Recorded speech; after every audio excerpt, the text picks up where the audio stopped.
Dans cette vidéo, je vais vous montrer un plugin Photoshop qui permet de créer des choses comme ça ou encore comme ça. En fait, c'est simple. À partir d'une photo de base, eh bien, on va simuler un dessin au stylo bic. Et ça grâce à un script sur Photoshop qui est disponible dans la description. Il coûte 7 dollars américains et il permet de réaliser ça en moins de un clic. Et tout de suite, on va aller sur Photoshop et je vais vous montrer un petit tutoriel de comment on réalise ce genre de choses. Donc là, je suis sur Photoshop et j'ai la photo de cette dame. Donc elle est bien en background, donc c'est le fond. Ici, je vais créer un nouveau calque que je vais appeler Area. Ici, je vais sélectionner un brush, donc un pinceau, et je vais sélectionner donc de n'importe quelle couleur l'endroit que je souhaite appliquer. Hop, donc je vous épargne ça en allant directement au bout.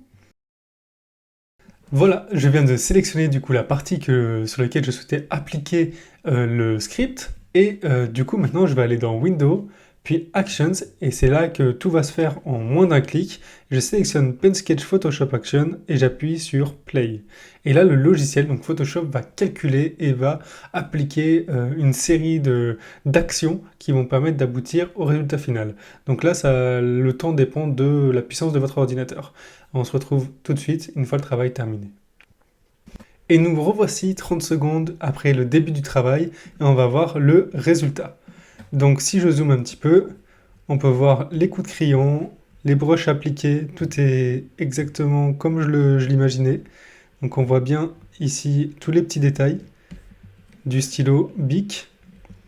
Hop, je vais redézoomer et je vais vous montrer ensuite les effets qu'on peut encore appliquer. Donc ici dans la partie de droite, on voit qu'il y a plusieurs répertoires. Color and Contrast, donc les couleurs et les contrastes. Ici on peut changer la luminosité, le ton, on peut aussi appliquer les couleurs de base de la photo originale, etc. Donc changer la saturation aussi. Ici donc on peut changer certaines couleurs et ensuite des petites choses pour changer la couleur aussi. Donc appliquer certaines couleurs, ici du rouge, etc. Enfin, je vous laisserai vous amuser avec tous ces paramètres-là. Moi, l'image de base m'allait bien, mais effectivement, on peut modifier comme on souhaite ensuite le travail voulu. Voilà, le tutoriel est terminé. N'hésitez pas à télécharger le plugin Photoshop dans la description. Il coûte moins de 7 dollars américains. Si vous avez des questions, n'hésitez pas aussi à me les poser dans l'espace commentaires. Et je vous dis à bientôt pour de nouvelles trouvailles.